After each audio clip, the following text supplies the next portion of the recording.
আল্লাযীনা ইউকিমুনাস সালাতা ওয়া মিম্মা রাযাকনাহুম ইনফিকুন।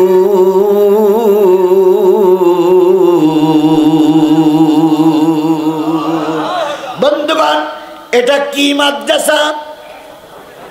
আর একটু জোরে বলেন, কি মাদ্রাসা? ভৈরব হাফিজিয়া নুরানি ফোরকানিয়া মাদ্রাসা। কথা বলেন ঠিক না বেঠিক? এরকম একটা মাদ্রাসা ছিল মিশরে, এরকম একটা হাফিজিয়া মাদ্রাসা। ওই হাফিজিয়া মাদ্রাসার থেকে একজন হাফেজ বেরিয়ে আসলেন। আজকে যে দুইজন হাফেজের মাথায় পাগড়ি পরেছি, এই দুইজন হাফেজের বয়স কত হতে পারে? 12-14 বছর বয়স।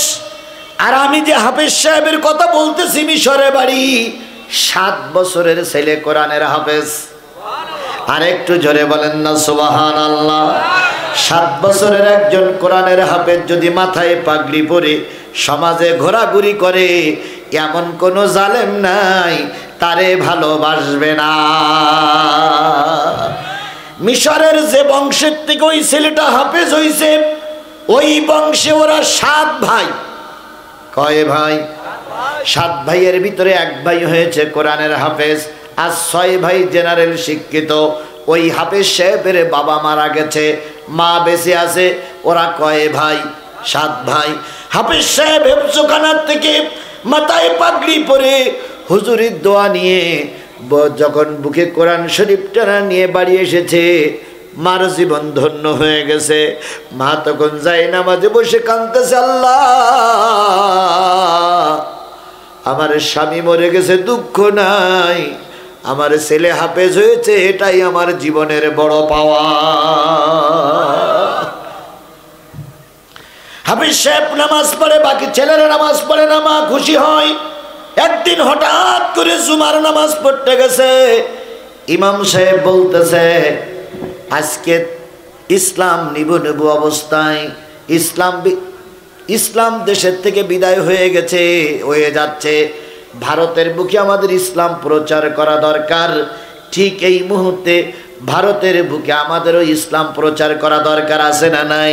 ভারত দেখেন প্রায় মসজিদের নিচে শিবির মূর্তি পাওয়া যাচ্ছে। প্রায় ওরা মসজিদের নিচে রামের মূর্তি পাচ্ছে, শিবির মূর্তি পাচ্ছে। এখান থেকে কয়েক বছর আগে সবচেয়ে ভারতের একটা বড় মসজিদ, কি মসজিদ জানো? বাবরি মসজিদ ভেঙে ওরা কি বানিয়েছে? রাম মন্দির বানিয়েছে। সেদিন মুর্শিদাবাদে এক মসজিদের নিচে নাকি রাম মন্দির পাওয়া গেছে। তারপরে কয়েকদিন আগে বলেছে যে আজমিরে নাকি রামের জন্মস্থান, রামের মন্দির ছিল। আমি চিন্তা করি, তোমার রাম আর পালানোর জায়গা পায়নি, সব মসজিদের ভিতরে গিয়ে পালাইছে। এত বড় ভারত, রাম কোন জায়গায় পালানোর জায়গা পায়নি, সব মসজিদ থেকে পালাইছে। তারপর ওদের আরেকটা নেতা, ওই যে কি চিন্ময়, চিন্ময় প্রভু, চিন্ময় কৃষ্ণ দাস, ওদের নাকি প্রভু। তাহলে প্রভু ওদের দেবতা, তো ওদের দেবতারে ধরিয়ে জেলখানায় নিয়ে গেল পুলিশ, অথচ দেবতা কিছুই করতে পারল না। তাহলে ও কোন দেবতা? আমার ভাইয়েরা, ভারতে ইসলাম প্রচারের জন্য ওই মসজিদে যখন ইমাম সাহেব উদ্বুদ্ধ করলেন, ছেলেটা এসে বাড়ি এসে দেখে মা যায় নামাজে। মার মুখের কাছে মুখ লাগায় বলতেছে, মা আমি না কোরআনের হাফেজ, আমি কোরআনের দাওয়াত নিয়ে ভারতে যাব। যদি লোকের মতন লোক হয়, একজন লোক অনেক কিছুই করতে পারে। মা বলতেছে, বাজান তুই কোরআনের হাফেজ, আর বাকি ছেলেরা নামাজ পড়ে না, তুই আমাকে ফেলাই রেখে চলে যাবি? ছেলে তখন বলতেছে, মা তুমি দোয়া করো, যদি কোরআনের দাওয়াত নিয়ে ভারতে যাই আর ভারতে যদি মারা যাই, তোমাকেও আল্লাহ জান্নাতের মেহমান বানাবে, আমাকেও জান্নাতের মেহমান বানাবে। যে যেমন কথা তেমন কাজ। ছেলে আর মা প্রস্তুতি নিল। এবার সংবাদ পাওয়া গেল, মিশর থেকে একদল মানুষ ভারতে ব্যবসা করার জন্য যাবে। হাফেজ সাহেব চিন্তা করলো, আমিও ওই কাফেলার সঙ্গে যাব। কি করার জন্য? দাওয়াত দেওয়ার জন্য, ওরা যাবে ব্যবসা করার জন্য, আর আমি যাব দাওয়াত দেওয়ার জন্য। ছোট ছোট হাফেজরা ভালো করে শোনো, তোমাদের দিকে জাতি তাকাই আছে, আমরা তাকাই আছি, বিশ্ব তাকাই আছে। বাংলাদেশের হাফেজ সাহেবরা বিভিন্ন বিশ্ব মডেল থেকে, বিভিন্ন বিশ্ব দরবার থেকে বড় বড় প্রাইজ নিয়ে আসতেছে আমাদের হাফেজ সাহেবরা। কথা বলেন, কথা বলেন। এটা যখন শুনি তখন আমাদের গর্বে, আমাদের গৌরবের প্রতীক, ওরা যখন প্রতীক নিয়ে ফিরে আসে তখন আমাদের মনটা উজাড় হয়ে যায়। কথা বলেন ঠিক না বেঠিক? হাফেজ সাহেব বলল আমি যাব দিনের দাওয়াত নিয়ে। ওরা আসবে ব্যবসা করার জন্য, ওদের কাফেলায় আছে 39 জন। হাফেজ সাহেব ওদের কাফেলায় যখন যোগ দিতে চাইল তখন ওদের কাফেলায় লোক হয়েছে কয়জন? 19 জন আসবে কি করার জন্য? ব্যবসা করার জন্য। আরে একজন আসবে কিসের দাওয়াত নিয়ে? আল্লাহর কোরআনের দাওয়াত নিয়ে। মা যখন বুঝলেন 7 বছর 8 বছরের বাচ্চা আমার কথা শুনবে না, মা কিছু রুটি বানালেন, কিছু খাদ্য তৈরি করে দিলেন, এই কোরআন শরীফটা গেলাবের ভিতরে ঢুকালেন। এর আগে বিশ্বে কোরআন শরীফ কোনো গেলাবের ভিতরে থাকতো না, কোরআন আলগা আলগা থাকতো। একটা কাপড়ের গেলাপ তৈরি করে মা কোরআন শরীফটা বুকের ভিতরে ঝুলাই দিলেন। 7-8 দিনের শুকনো খাবার দিলেন, কিছু নতুন পয়সা করে দিলেন, আর দিয়ে বললেন বাজান যেখানেই থাকো তোমার মাকে যেন ভুলে যেও না, আর কোরআনের যেন অবমাননা করো না। কোরআন কিন্তু বিশ্বের সর্বশ্রেষ্ঠ কিতাব। মার উপদেশ নিয়ে ওই ছোট্ট হাফেজ 8 বছর বয়স, 7 বছরে হেফজ শেষ করেছে। মাঝখানে 1 বছর চলে গেছে। কোরআন বুকে ধরে নিয়ে রওনা হলেন ভারতের উদ্দেশ্যে। কিসের প্রচারের জন্য? এই মুসলমান কথা বলেন, কি প্রচারের জন্য? বিরাট একটা নৌকা, বিরাট একটা কাঠের নৌকায় 40 জন চললেন। নৌকা মিশরের স্থলবন্দর থেকে চালু হয়ে গেল।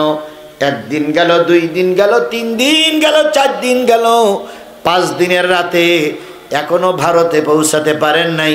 ভারত সাগরের পরে যখন আসলো তখন দেখা গেল বিরাট একটা সুনামি, বিরাট একটা প্রলয়কারী ঘূর্ণিঝড়। ওই ঘূর্ণিঝড়ে রাতের অন্ধকারে ওদের 40 জন বহনকারী নৌকাটা সম্পূর্ণ উল্টে গেছে। 40 জন মানুষ ভারত সাগরে ডুবে গেল। যখন ভারত সাগরে ডুবে যায়, ওই হাফেজ সাহেবটা কোরআন বুকের থেকে নিয়ে উঁচু করে বলতেছে মালিক, ও আমার রব, ও আমার আল্লাহ, ওরা ডুবে গেলে তোমার ইসলাম ডুববে না, কিন্তু আমি যদি ডুবে যাই তোমার কোরআন ভারতে পৌঁছাবে না। অমুসলিমদের কাছে দাওয়াত দেওয়ার স্বার্থে তুমি আমাকে হেফাজত করো। ওই ছেলেটার নাম ছিল বারাকাত। কি বললাম? বারাকাত। ওই ছেলেটার কান্না মালিক কিভাবে শুনেছিল না মালিকের ব্যাপার। হাফেজ বারাকাত বলেন নৌকাটা ডুবে গেল। কিছুক্ষণ পরে আমি মাথা উঁচু করলাম, নৌকার লোকজনও নাই, আমিও, আমার কাছে যে কোরআন শরীফ ছিল সেটাও নাই, এরপরে আমার যে সাথীরা ছিল সেটাও নাই, আমার কাছে যে খাদ্যগুলো ছিল সেটাও নাই। আমি হাফেজ বারাকাত হাবুডুবু খাইতেছি, খাইতে খাইতে কোথায় যাব কুল কিনারা পাই না। আমার 39 জন লোক সব হারায় গেছে, নৌকাটা তলায় গেছে, কোরআন শরীফটা গলার থেকে ছাড়ায় গেছে। কিছুক্ষণ আমি হাবুডুবু খেতে খেতে, লবণাক্ত পানি খেতে খেতে এক পর্যায়ে বুঝলাম আমার হাতের কাছে বিরাট একটা কাঠের গুটুরি, কাঠের গুটি, বিরাট একটা কাঠের গুটুরি, বিরাট একটা কাঠের অংশ আমার হাতের কাছে ভাসতেছে। কে যেন বলতেছে বারাকাত রে, ওই কাঠের গুড়ির পরে চড়ে বয়, আল্লাহ তোর কাঙ্ক্ষিত জায়গায় পৌঁছায় দেবে। বিপদে পড়লি সাহায্য করে কে? আরেকটু জোরে বলেন কে? উল্লাপাড়ায় এরকম বিপদ আল্লাহ আমারও ফেলাইছিল। এই এমপির আগের এমপি সাহেব ছিলেন শফি কি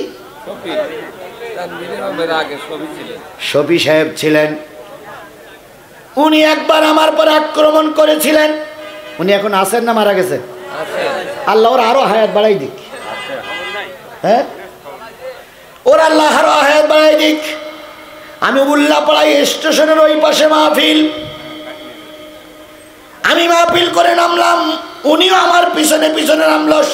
ওনার টার্গেট আমারে ধরবে, মারবে, হত্যা করবে।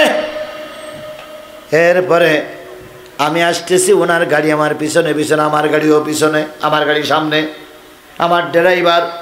আর আমি চিন্তা করেছিলাম আজকে মারাই যাব, কারণ ওর সঙ্গে একটা পুলিশের গাড়ি আছে আর ওনার দল বল আছে। উনি আসতেছে, আমিও আসতেছি। হঠাৎ করে একটা ব্যাকন বাঘ, ড্রাইভার বললে স্যার কি করবো? আমি বললাম বাঘের ডাই নিয়ে দাঁড়িয়ে সোজা চালা। সোজা কিছু দূর ভিতরে যেই একটা ছোট ব্রিজ, ব্রিজের ওখানে যেয়ে সব লাইট অফ। উনি মনে করলেন বাঘ ঘুরিয়ে সোজা রাস্তায় হুজুর চলে যাচ্ছে, পুলিশও সাইরেন দিতে দিতে চলে যাচ্ছে। আমাকে নামাই দিল। নামাই দেওয়ার পর আমি একটা বাড়ির আশ্রয়, যে একটা ছোট্ট জায়গায় আশ্রয় নিলাম। ওনারা আবার ঘুরিয়ে এসে এই গাড়িটারে পেয়েছে। গাড়ি পেয়ে বলতেছে গাড়ি কোথার? তখন ওই ছেলেটা বলতেছে এখানে একজন ভাড়ায় আসছে, তাই নিয়ে আসছি। কয় এই গাড়ি থেকে হুজুর ছিল? কয় না, আমি হুজুরের চিনিই না। আমার বিশ্বাস ওই দিন যদি এই জান্নাতি মানুষটা, ওই দিন যদি আল্লাহর ওলি আমারে খুঁজে পেত, হয়তো সবাই করে আমার নদীতে দিত। সেদিন কে বাঁচাইছিল? কিসের জন্য? আমি শুধু এতটুকু বিশ্বাস করি, আল্লাহ যত বড় বিপদ থেকে তুমি আমারে বাঁচাইছো, সবটা ছিল তোমার কোরআনের জন্য। আপনারা ওয়াজে দেখেছেন পাবনার এক মাহফিলে 3টে গুলি হয়েছে। না দেখলে আজকে যে বাড়িতে সার্চ করবেন, এরকম 8-10 জনের দূরে একটা ছেলে প্যান্ট শার্ট পরা, তার পাশে আরো 2 জন আছে। 3 জন বেশ মাহফিলে শুরুর থেকেই বসে আছে। আমি ওদের চাল চলন দেখে একটু ভয় পাচ্ছি, তারপরে কিছু বলতে পারছি না। ওয়াজ অর্ধেকটা হয়ে গেছে, হঠাৎ করে ওখান থেকেই পিস্তল বের করে গুলি।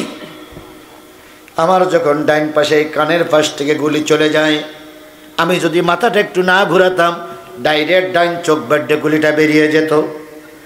আবার বাম পাশের থেকে গুলি করলো, আমি আবার এই দিক ফেললাম, গুলিটা ওই পাশে বেরিয়ে গেল। এবার ডাইরেক্ট আমাকে শ্যুট করলো। আমি মাথাটা নিচু করে টেবিলের পরে লাগালাম।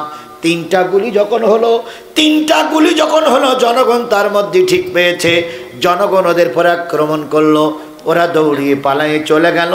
আবার সেই মাহফিল শেষ পর্যন্ত হয়েছে। তাহলে এই যে গুলির থেকে বাঁচালেন কে? ওই যে নেতার আক্রমণ থেকে বাঁচালেন কে? তাহলে সেই আল্লাহ হাফেজ বারাকাতের জন্য সাগরের বুকে রহমত করতে পারে না, পারে না। কারণ দুনিয়ায় যত বড় বিপদ হোক, আল্লাহ তার কোরআনকে টিকাইয়ে রাখবে। হাফেজ বারাকাত বলেন, আমি এবার সারা রাত আর ভারত সাগরে থাকলাম। পরের দিন সারা দিন কাঠের পরে ঘুরতে লাগলাম। পরের দিন রাত চলে গেল। ভোর যখন হলো, তখন আমি খেয়াল করলাম একটা দেশ দেখা যায়, কিছু মাটি দেখা যায়, কিছু দ্বীপ দেখা যায়। আমি ওই দ্বীপের কিনারায় যেয়ে কাঠের থেকে নেমে দ্বীপের পরে শুয়ে পড়লাম। আমার পরনে তখন কাপড় ছিল না, সব ওই সাগরে চলে গেছে। আমি সম্পূর্ণ উলাঙ্গ। হাফেজ বারাকাত বলেন, পরনে আমার কাপড় নাই, 3 দিন কোনো খাবার নাই, কোরআন শরীফ আমার কাছে নাই, কিচ্ছু নাই। আমি একা একা দ্বীপের পরে শুয়ে পড়লাম। ওই দ্বীপটার ভিতরে ছিল একজন মহিলা। ওই মহিলা প্রতিদিন কাঠ কাটতে যায় দ্বীপের পাড় দিয়ে। হঠাৎ করে তাকাই দেখে সূর্যর কিনারা রাগো, সূর্যর আলো পড়েছে, আর একটা ফুটফুটে চাঁদের মতন সন্তান দ্বীপের পরে শুয়ে আছে। মহিলাটা তার দুপুরের খাবার কাঠ কাটা যন্ত্র, কাঠ বেঁধে নেওয়া দড়ি এক পাশে রেখে আস্তে আস্তে করে নদীর চরে যেয়ে, নদীর কিনারায় যেয়ে বাচ্চাটারে উঁচু করে দেখে আল্লাহর বান্দা এখনো বেঁচে আছে। ওই মহিলা বাচ্চাটারে বুকের ভিতরে জড়াই ধরে বলতেছে, ও ভগবানের সৃষ্টি জীব মানুষ, তোমার চেহারা দেখে মনে হয় তুমি কোনো ভদ্র ঘরের লোক, তোমার চেহারাটা বড় সুন্দর। আপনারা যারা হজে গেছেন, যেয়ে দেখেছেন যারা হজ করতে আসে, মিশরের মানুষ আর ফিলিস্তিনের মানুষের চেহারাগুলো দেখতে খুবই সুন্দর। ভাই যে কোনো গেছে মাইকের আওয়াজ শুনতে পাইনি, এখন তো আপনার আওয়াজ শুনতে পাচ্ছেন। তাহলে 3-4 লোক উঠে চলে যাচ্ছে কেন? এরা কি কোরআনের শত্রু? আগে যেগুলো গেছে দাবি করিনি, কারণ আগে মাইকের আওয়াজ শোনা যাচ্ছিল না, এই জন্য ওনারা চলে গেছে। তবে মাইকের আওয়াজ যদি এখন শোনা যায়, ফিরে আসলে কোরআন খুশি হবে, ফিরে আসলে আল্লাহ খুশি হবে, ফিরে আসলে মাদ্রাসা খুশি হবে, ফিরে আসলে রসুল খুশি হবে। আর যদি ফিরে না আসো তাহলে শয়তান জিতে গেল। যে লোকগুলো চলে গেছে ওই লোকগুলো যাওয়ার থেকে শয়তান খুশি হয়েছে না? শয়তান এখন আনন্দ করতেছে আর বলতেছে কিছুটা হলে তো কিছু লোক বের করে দিছি। তাহলে শয়তানের খুশি করে যাব না আল্লাহর খুশি করে যাব? জোরে বলেন, কারে খুশি করে যাব? আমি হেফজখানার জন্য কথা বলছি, হেফজখানার জন্য কৌশলে কিছু টাকা আদায় করেছি, সবটা তো হেফজখানার। একটা টাকাও কি এখান থেকে নিয়ে আমি পকেটে ঢুকাইছি? সব টাকা কিসে দিয়েছি? হেফজখানায় দিয়েছি। তাহলে যা করেছি এই কোরআনের জন্য করেছি। আপনারা যারা বসে আছেন কোরআনের জন্য, এর ওসিলায় করে আল্লাহ আপনাদের মাফ করে দেবে। বন্ধুগণ, এগুলো সব রেখে দেন, পরে পড়ি দোয়া করবেন ইনশাল্লাহ। এখন যদি আরো পড়তে যাই তাহলে ওয়াজই হবে না, রেখে দেন। আমার ভাইয়েরা, হাফেজ বারাকাত বুড়ি যখন তুলল, বুড়ি আর কাটতে গেল না, পানির ভিতরে রুটিগুলো নরম করে করে বারাকাতের ভিতরে গালের ভিতরে দিল। বারাকাত রুটিটা খেয়ে একটু সুস্থ হয়েছে। 8 বছরের 9 বছর 8 বছরের ছেলে, মাঝখানের একটু বয়স বেশি হয়ে গেছে, ধরে নিলাম 9 বছর। 9 বছরের একটা ছেলে ন্যাংটা, মা এটা সহ্য করতে পারে না, তাই মা কোমরের ওড়নাটা খুলে ওই বাচ্চার কোমরে পরানো। কিছুক্ষণ পর রুটি আর পানি খেয়ে ওই বাচ্চা আকাশের দিকে তাকায়ে বলতেছে, আল্লাহ ইয়া উম্মু ইয়া উম্মু ইয়া উম্মু। ওই নারীটা বুঝলো এটা মুসলমান। ইয়া উম্মু মানে কি? হে আমার মা, হে আমার মা, হে আমার মা, আমি মহাবিপদে পড়েছি। ওই নারী বাচ্চাটা নিয়ে বাড়ি গেল। বাড়ি যাওয়ার পরে ওই ঘরের ভিতরে 9 বছর ওই নারীর একটা মেয়ে ছিল। ওই মেয়ে আর মা হলো ওই ঘরে বসবাস করে। বাইরের থেকে হিন্দি ভাষায় ডেকে বলতেছে, ও আমার মা, ও আমার মেয়ে, বেরিয়ে আয়, ভগবান রহমত করে তোর একটা ভাই তো আমাদের জন্য বাজেট করে দিয়েছে। তোর একটা দাদা আমি নদীর চরে কুড়িয়ে পেয়েছি। বোনটা চলে আসলো, ভাইটার হাত ধরলো, ধরাধরি করে সবাই বাড়ি চলে গেল, ঘরের ভিতরে চলে গেল। বলুন তো হাফেজ সাহেব কি নামাজ কাজা করতে পারে? হাফেজ সাহেব নাই ঠিকই, হাফেজ সাহেবের কোরআন নাই, কিন্তু হাফেজ সাহেবের দিলের ভিতরে আছে কয় পারা কোরআন। হাফেজ সাহেব চিন্তা করলো, আমি 7 সমুদ্রের 13 নদী পার হয়ে ভারতে এসেছি কিসের দাওয়াত দেওয়ার জন্য। আমার টার্গেট মিস করলে চলবে না, যেভাবেই হোক এই ভারতের মাটিতে কোরআনের দাওয়াত পৌঁছানো লাগবে। নিয়ত করলে বরকত দেয় কে? আল্লাহ। অনেক হাজী সাহেবদের টাকা নেই কিন্তু হজ কবুল হয়েছে, আবার অনেকের টাকা আছে যেতে পারেনি। এরকম লোক আছে না, কোটি কোটি টাকার মালিক, হজ করতে পারিনি, কবরে যেতে হয়েছে। আবার অনেকের কিচ্ছু নাই, আল্লাহর ঘর জিয়ারত করার সুযোগ পেয়েছে। এই জন্য নিয়ত করলে বরকত দেয় কে? আরো জোরে বলেন, বরকত দেয় কে? হাফেজ সাহেবের টার্গেট আমি আল্লাহর কোরআনের দাওয়াত ভারতের মাটিতে পৌঁছাবই ইনশাআল্লাহ। আল্লাহ রাব্বুল আলামিন বরকত কিভাবে দেয়? হাফেজ সাহেব চিন্তা করে, আমি যদি পরিচয় দিই আমি মুসলিম, এর সরকার, এই দেশের সরকার আর এরা আমাকে মেরে দেবে। এই জন্য হাফেজ সাহেব পরিচয় দেয় না। তবে নামাজ কালাম হাফেজ সাহেব ভুলে যায় না। সারাদিন ওই মহিলা ওই মেয়ের সঙ্গে ঘোরাফেরা করে। মা বাজারে, মা জঙ্গলে কাঠ কাটে, বাজারে বিক্রি করে, রান্না বাড়া হয়। হাফেজ সাহেব মেয়েটা, মেয়ের মা খেয়ে তিনজন দুই ঘরে শোয়। মেয়ে আর মেয়ের মা এক ঘরে, বারাকাত আর এক ঘরে। বারাকাতের জীবনী পড়ে পাওয়া গেল সারা দিনের নামাজগুলো বারাকাত রাতে আদায় করে, আর মার মেয়ে যখন ঘুমায় পড়ে বারাকাত তখন আল্লাহর কোরআন তেলাওয়াত করতে শুরু করে। আউযু বিল্লাহি মিনাশ শাইতানির রাজিম। বিসমিল্লাহির রহমানির রহিম। ইয়াসিন ওয়াল কুরআনিল হাকীম ইন্নাকা লামিনাল মুরসালিন আলা সিরাতিম মুস্তাকিম তানজিলাল আজিজির রহিম লিতুনজিরা কওমান মা উনজিরা আবাউহুম ফাহুম গাফিলুন। জেনে নিও মুসলমান, রাত অনেক হয়ে গেছে, ৩টার সময় হেফজ মাদ্রাসার পাশে এসে একটু দাঁড়াও। দেখো আল্লাহর কোরআনের হাফেজরা কি সুন্দর সুললিত কণ্ঠে আল্লাহর কোরআন তেলাওয়াত করতেছে। একটা বাচ্চাও চুপ করে থাকে না, সবাই দোল দেয়, সবাই দোল দেয়, সবাই দোল দেয়। দোলের তালে তালে আল্লাহর কোরআন তেলাওয়াত হয়। হাফেজ বারাকাত তেলাওয়াত করে। এভাবে করতে করতে 1 বছর পার হয়ে গেল। বারাকাতের বয়স 10, মেয়েটার বয়সও 10। এবার মা কাট কাটে। বারাকাত একদিন বলল, মা আমি না তোমার সন্তান, আমি আমার মা বিদায় দিয়ে তোমাকে মা পেয়েছি, আমার দেশ পরিত্যাগ করে নতুন একটা দেশ পেয়েছি, আমার ভাইদের পরিত্যাগ করে একটা বোন পেয়েছি। তুমি মা বুড়ি মানুষ, কাট কাট পেয়ে বাজারে বিক্রি করবে, হয় না। দড়িটার কাটুর দড়িটার ওই অস্ত্রটা আমার কাছে দাও, জঙ্গলটা দেখাইয়া দাও, আজকের থেকে তোমার এই সংসারের দায়িত্ব আমার। বলুন তো বুড়িটা খুশি না বেজার? বলুন তো বুড়িটা খুশি না বেজার? আর ও মেয়েটাও কি খুশি? আল্লাহ, হে ভগবান, তুমি আমার একটা ভাই দিয়েছো। আর বুড়ি বলে, হে ভগবান, আমার পেটে সন্তান হয়নি, কিন্তু তুই আসমান থেকে একটা সন্তান দিয়েছ। ভারত তুমি বুঝলে না, মুসলমানদের বিপক্ষে চলে গেলে ভারতের যত ঐতিহ্য সব মুসলমানদের হাতে গড়া। বাবরি মসজিদ মুসলমানদের গড়া, তারপরে আগ্রার তাজমহল কাদের গড়া? দিল্লির গেট মুসলমানদের, তাজমহল মুসলমানদের, আজমির শরীফ মুসলমানদের।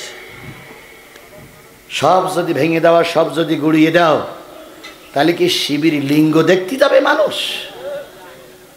ধ্বংস হয়ে যাবে ভারত। কথা বলেন ঠিক না বেঠিক? আর আজ হোক কাল হোক প্রস্তুতি নিয়ে আল্লাহ রসুল বলেছেন ভারতের সঙ্গে মুসলমানদের একটা যুদ্ধ হবে। সেই যুদ্ধে অনেক মুসলমান শহীদ হবে, সর্বশেষ ওই যুদ্ধে মুসলমানরা বিজয় অর্জন করবে, আর ভারত ভেঙে খান খান হবে। রসুলের সব ভবিষ্যৎবাণী যদি সত্য হয়ে থাকে, কোরআন শরীফ মাথায় করে নিয়ে বলতেছি এটাও সত্য, এটাও সত্য যে একদিন ভারত ভাগ হবে, সেদিন ওই ভারতে মুসলমানদের পতাকা উড়বে। আল্লাহ যেন সেইটা দেখার তৌফিক আমাদের দান করেন। সকলে মিলে বলুন আমিন। এই হিন্দুদের দেশ, এই শুকর খাওয়া দেশে বারাকাত আসলেন দাওয়াতি কাজ করার জন্য। এবার কাট কাটে। দেখতে দেখতে 6 মাসের ভিতরে এখন আর খাদ্যের অভাব নাই, বাড়িতে চাউলের অভাব নাই, মাছ গোশের অভাব নাই। বুড়িও খুশি, মেয়েটাও খুশি, বারাকাতও খুশি। 1 বছর চলে গেছে। বারাকাতের বয়স এখন কত? 11। মেয়েটার বয়স এখন কত? 11। এভাবে করতে করতে আরো 1টা বছর চলে গেল। এই 12 বছরের মেয়ে, 12 বছরের বারাকাত, আর এই 50-60 বছরের বুড়ি, সুখের সংসার। এর চাইতে সুখ আর কখনো হতে পারে না। হঠাৎ করে হাফেজ বারাকাত সকালবেলা চলে গেছে কাঠ কাটার জন্য। কাঠ কেটে বাজারে বিক্রি করে চাউল গোশত মাছ নিয়ে যখন বাড়ির গেটের ভিতরে ঢোকে, গেটের পাশে এসে শুনতেছে মেয়ে আর মেয়ের মা কাঁদতেছে, ভগবান সুখ বুঝি আমাদের কপালে সইল না। আল্লাহ, তুমি সুখীর মুখ দেখেই তাই কেড়ে নিলে, সুখটা তুমি আমাদের দিলে না। বারাকাত একটু শব্দ করলেন, মেয়ের মা আলাদা হয়ে গেল।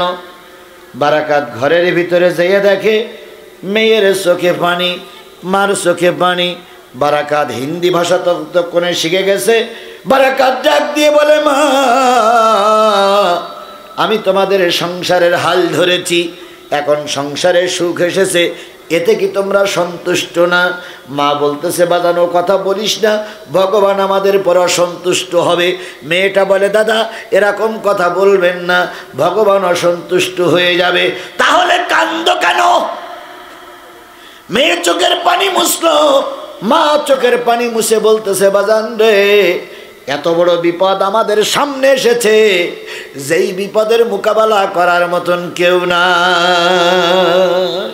বারাকাত বললেন, মা কি বিপদ? কই, তোর শুনে লাভ নেই, কারণ তুই আমি ক্ষুদ্র মানুষ, তোর শুনে কোনো উপকার হবে না। বারাকাত বলতে, মা একটু বলো না। কয়, রাষ্ট্রের একটা হুকুম জারি হয়েছে। কি হুকুম? মা বলতেছে, বাদান রে, আমরা যে দেশে যে রাজ্যে বসবাস করি এই রাজ্যের একটা নিয়ম আছে। কয়, কি নিয়ম?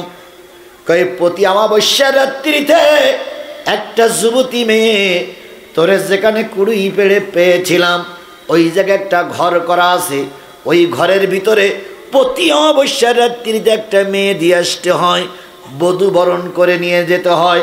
কানে দুল, নাকে ভুল, হাতে চুড়ি, গলায় সেন, নতুন পোশাক, নতুন কি বলে সুগন্ধি পরিয়ে, নতুন পোশাক পরিয়ে সম্পূর্ণ নববধূ বানিয়ে ওই ঘরের ভিতরে রেখে আসতে হয়। রাতের বেলায় কে বা কারা ওই ঘরের ভিতরে এসে ওই মহিলাটারে ব্যবহার করে, তারা নাকি জেন প্রকৃতির মানুষ, তারা নাকি জেন। এরা ওই মহিলাটার ব্যবহার করার পর 1 মাস আর দেশের কোনো অত্যাচার হয় না। পরবর্তী মাসে আর একটা যুবতী মেয়ে দিয়ে আসতে হয়।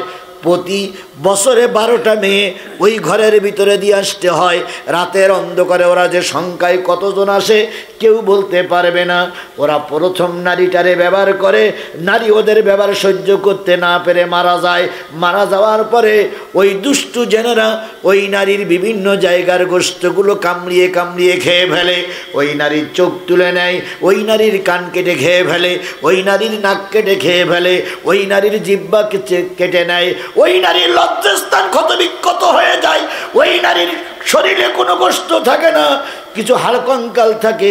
ওই হাড়কঙ্কালগুলো পরের দিন সরকার বাহাদুর নিয়ে আসে, আর সরকার বাহাদুর এনে ওই ওদের যে পোড়ানোর জায়গা আছে ওইখানে দিয়ে শ্মশানে যেয়ে শেষ পর্যন্ত পোড়াইয়ে ছাই করে দেয়।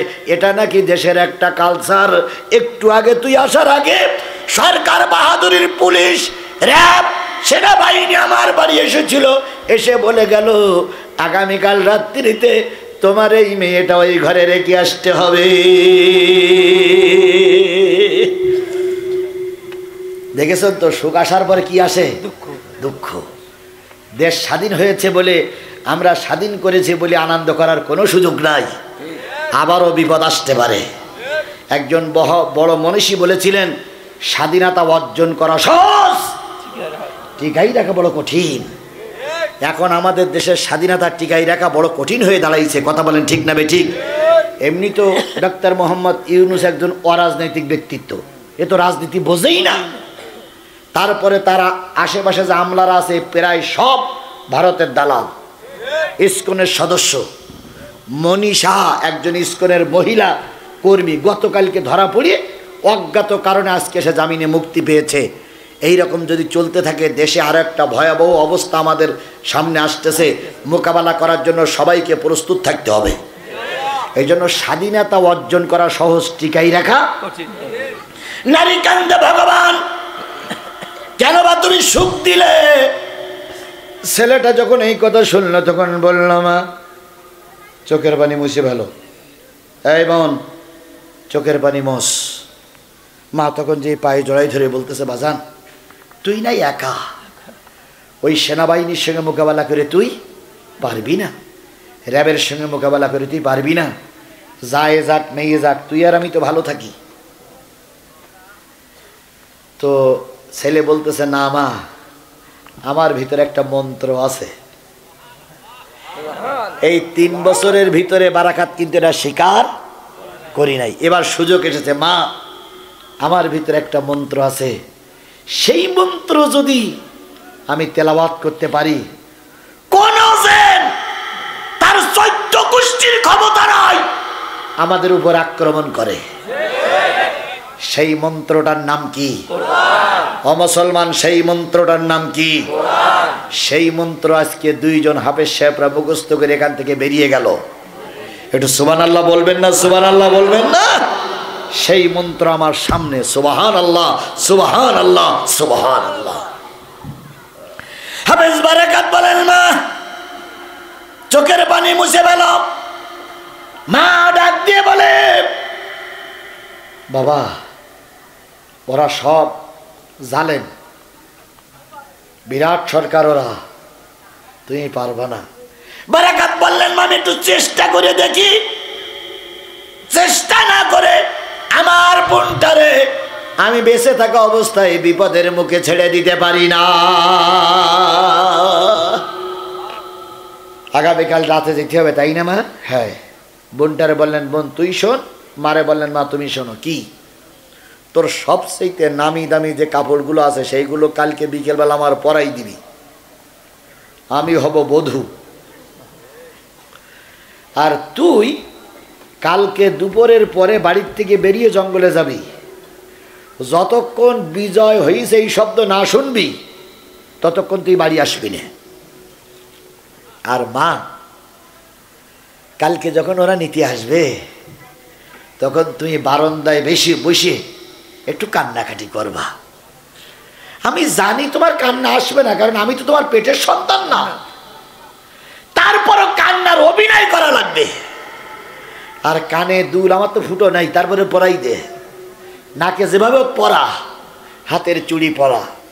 বারাকাত হইলেন নববধূ, মেয়ে গেলেন জঙ্গলে। মা বিকালবেলা কানতে বসে, আহারে আমার ছেলে, মা আহারে আমার মেয়ে। মার কান্না সুরই আলাদা। র্যাব, পুলিশ, সেনাবাহিনীর লোক এসে বলতেছে, মা কেন্দে লাভ নাই, দেশের সার্বভৌমত্ব বজায় রাখার জন্য তোমার মেয়ে যাচ্ছে কুরবানি হতে, আর আমার দেশ শান্তিতে থাকবে। মা কানলেন।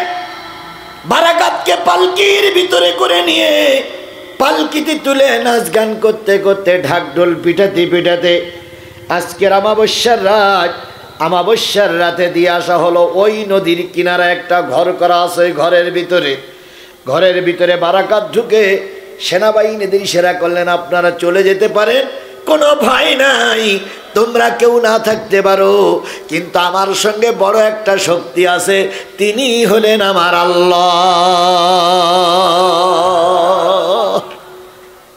বাংলার দামাল ছেলেরা, বাংলার কলেজ পড়ুয়া ছেলেরা, সেই আল্লাহ এখন আছে না নাই? সেই আল্লাহ এখন আছে না নাই? তোমাদের কোনো ক্ষমতা ছিল না এই পেত্নির বাচ্চা তালানের, যদি আল্লাহ রহমত না করত। যে আল্লাহ রহমত করে এই জালেমদের হাত থেকে দেশটারে হেফাজত করেছে, সেই আল্লাহ আজও আছে না নাই? আর একবার যদি ময়দানে নামতে হয়, প্রস্তুত থাকো। তবুও ভারতের কাছে আমাদের দেশের আমাদের দেশের এই অবস্থা বিক্রি করে দেওয়া হবে না। কথা বলেন ঠিক না বেঠিক? ভারতকে 1 ইঞ্চি জায়গা আমরা ছেড়ে দেব না। ভারত বলতেছে চট্টগ্রাম দখল করবে, এসে দেখো। চট্টগ্রাম কারোর বাবার পৈতৃক সম্পদ নয়। কথা বলেন ঠিক না বেঠিক? এটা আমার স্বাধীন সার্বভৌম দেশের একটা অংশ। চট্টগ্রামে যদি হিন্দুরা আক্রমণ করে, আমরা এখান থেকে লং মার্চ করে চট্টগ্রামে যাব, তবু ভারতের কোন সৈন্যকে 1 ইঞ্চি জায়গা দখল করতে দেওয়া হবে না, হবে না, হবে না।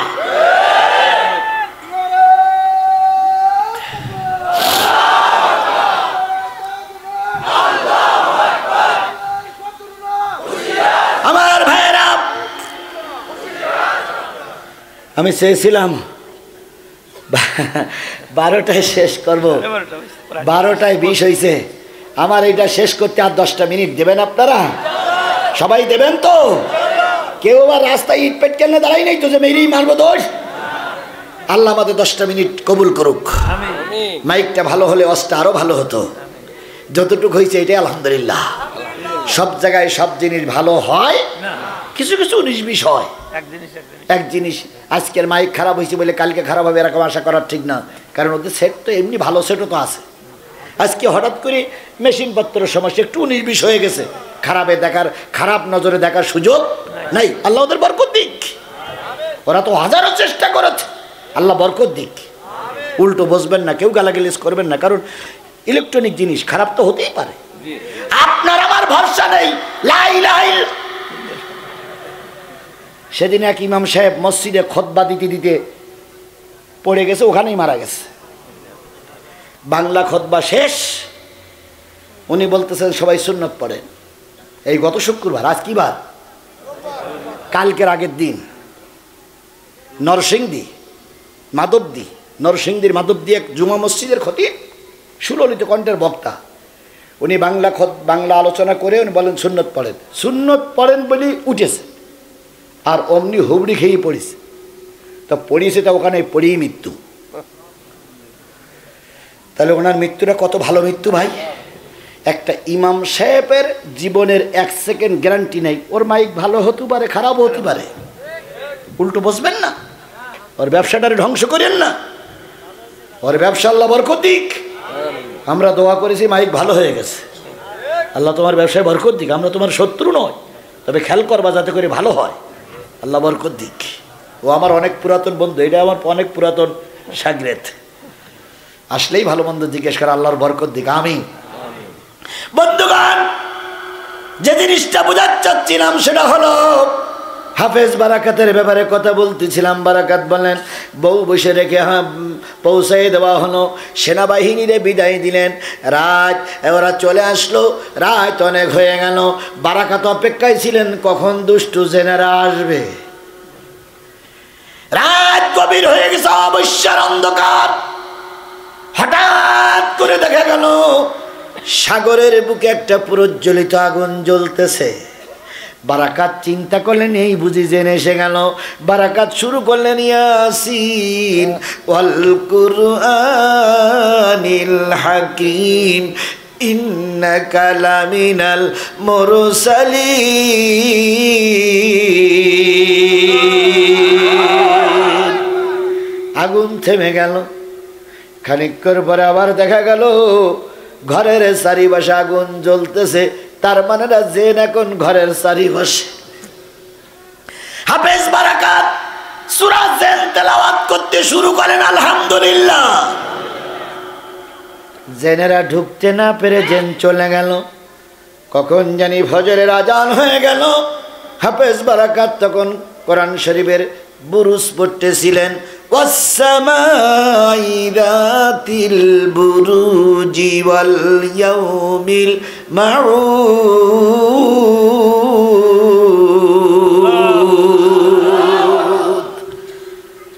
ফজর হয়ে গেছে।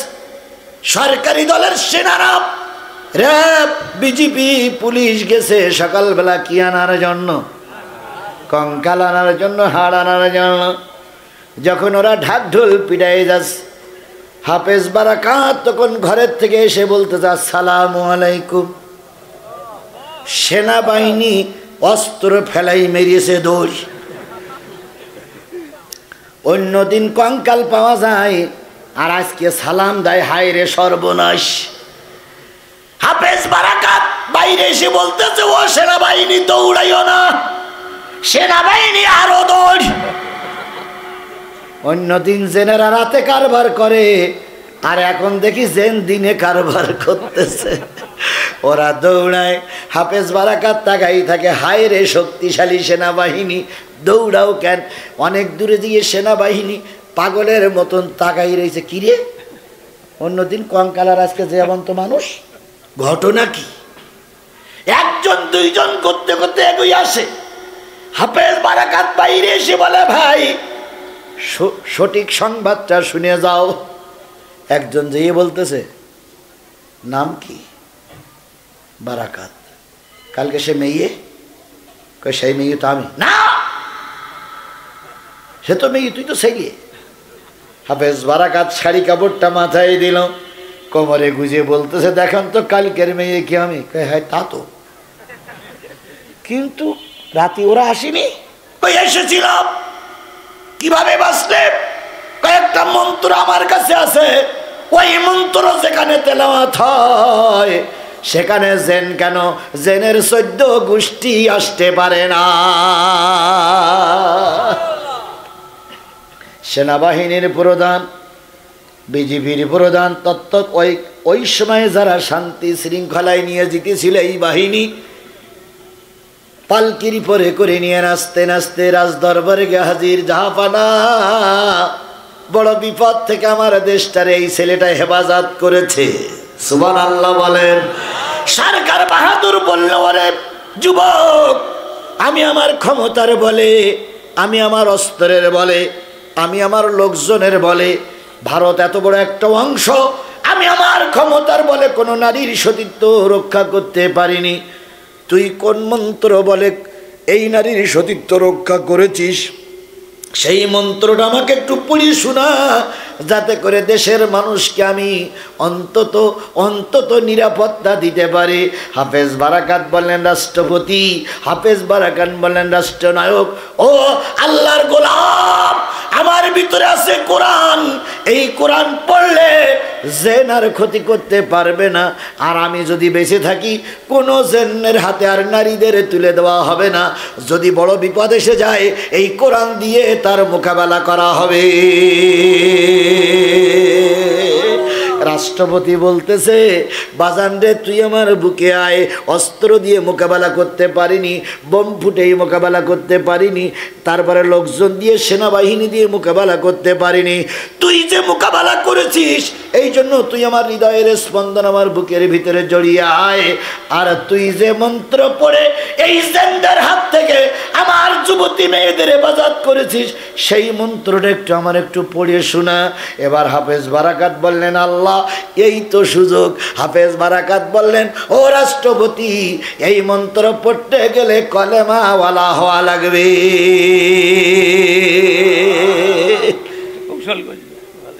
বারাকাত তখন বলতেছে, এই মন্ত্র পড়তে গেলে কি ওয়ালা হওয়া লাগবে?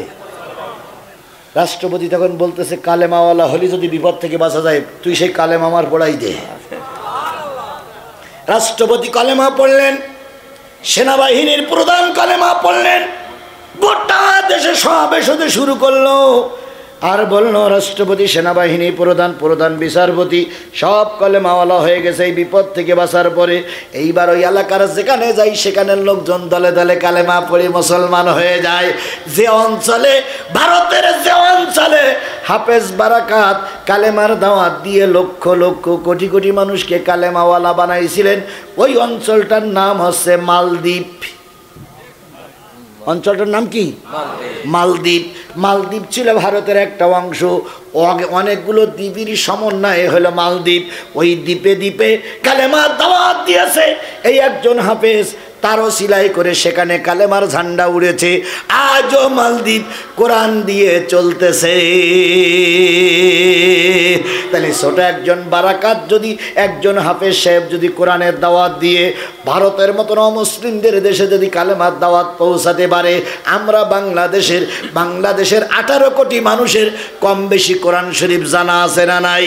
তাহলে তাই যদি থাকে, বারাকাতের মতন শপথ দিয়ে আমরাও ময়দানে নামবো, ভারতকে আমরা শিক্ষা দেব, মুসলমানেরা কোন ভারতের কাছে মাথা নত করবে না।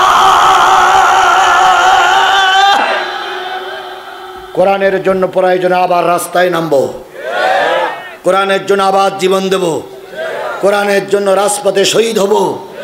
তবে অমুসলিমদের কাছে আমার দেশ বিক্রি করে দেব না। কারা কারা রাজি আছেন? 2 হাত উঁচু করে মালিকের দেখান। আল্লাহ আমাদের এই হাতগুলোরে কবুল করে নিক, মৃত্যুর আগ পর্যন্ত কোরআনের পক্ষে থাকা তৌফিক দান করুক। আল্লাহ তুমি দয়া করে এই হেফজখানা এবং আমাদেরকে তুমি কবুল করে নাও। এক বারাকাত যদি কোরআনের দাওয়াত দিয়ে ভারত ইসলাম প্রচার করতে পারে, আমরা হাজারো বারাকাত নয়, লক্ষ বারাকাত নয়, কোটি কোটি বারাকাত বাংলাদেশে আছে, আমরা সবাই সংঘবদ্ধভাবে এই ভারতদের মোকাবেলা করব। তবু কোরআনের শত্রুর কাছে আমরা মাথা নত করব। আল্লাহ এই শপথের পরে আমাদের টিকে থাকার তৌফিক দান করুক। বন্ধুগণ, রাত একটু বেশি হয়ে গেল মনে হয়, সূরা ফাতিহা ইখলাস শরীফ পড়ি, এখনই দোয়া বিসমিল্লাহির রহমানির রহিম। আর কারোর কোনো কথা? আচ্ছা জি, সালাম বিনিময়। এখন কিন্তু লোক চলে যাবে। সূরা ফাতিহা ইখলাস পড়েন ভাই, দোয়া হবে ভাই, দোয়া না করে যাব না। বিসমিল্লাহির রহমানির রহিম। আলহামদুলিল্লাহি রাব্বিল আলামিন আর রহমানির রহিম মালিক ইয়াউমিদ্দিন ইয়্যাকা না'বুদু ওয়া ইয়্যাকা নাস্তাঈন ইহদিনাস সিরাতাল মুস্তাকিম। এতগুলো বিসমিল্লাহির রহমানির রহিম। এগুলো কিসের টাকা? আজকে এই জালসার মহিলা প্যান্ডেল সভাপতি, মহিলা প্যান্ডেল থেকে আসছে 1980 টাকা। সব মহিলাদের। আরো সম্মানিত মুসল্লিগণ এবং জামাতের প্রবাসী বাদশাহ সরকার বড় ভৈরব 5000 টাকা। এরপরে এরা কি আলী প্রবাসী, রহমত আলী প্রবাসী বাদশাহ সরকার 1000 টাকা। এমারাত হোসেন 100 টাকা 20 কেজি ধান। মহিলা প্যান্ডেল থেকে 1600 টাকা। বরাত আলী মুসলিম বড় ভৈরব 500।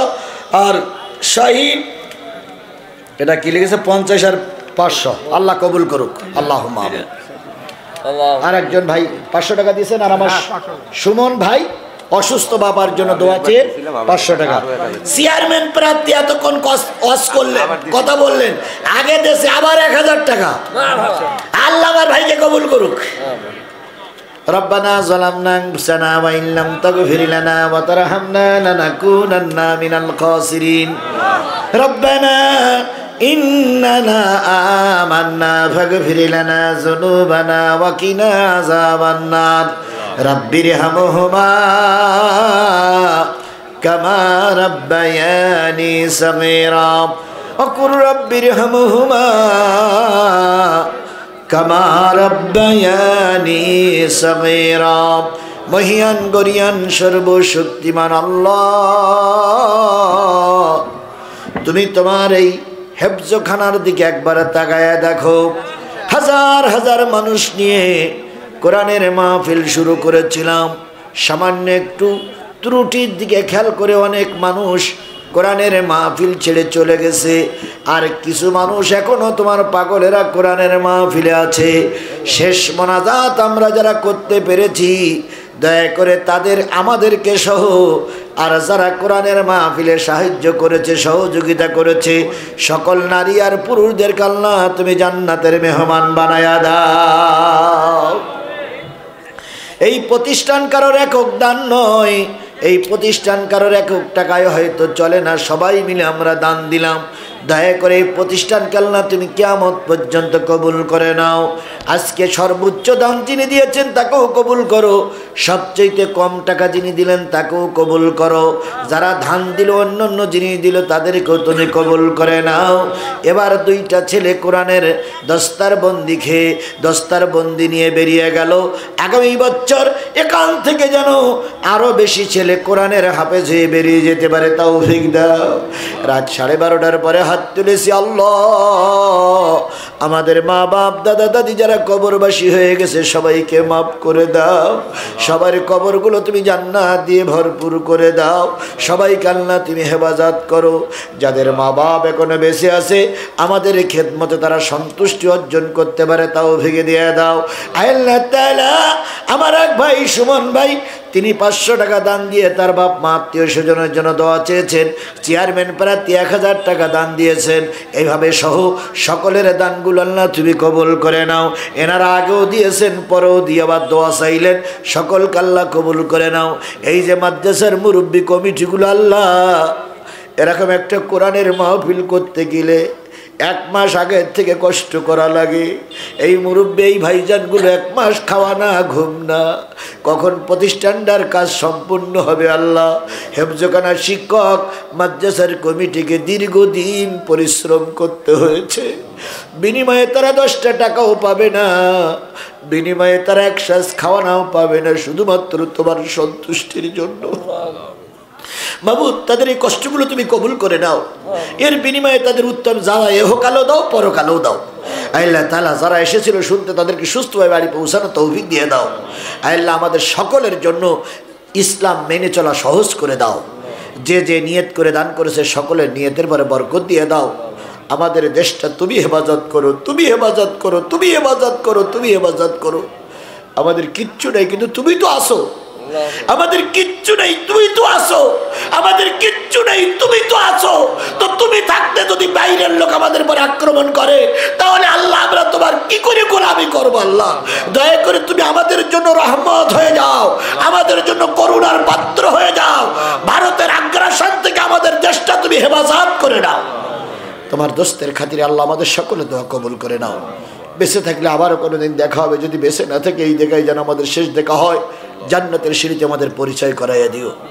সুবহানা রাব্বিকা রাব্বিল ইজ্জাতি আম্মা ইয়াসিফুন ওয়া সালামুন আলাল মুরসালিন ওয়ালহামদুলিল্লাহি রাব্বিল আলামিন। আসসালামু আলাইকুম।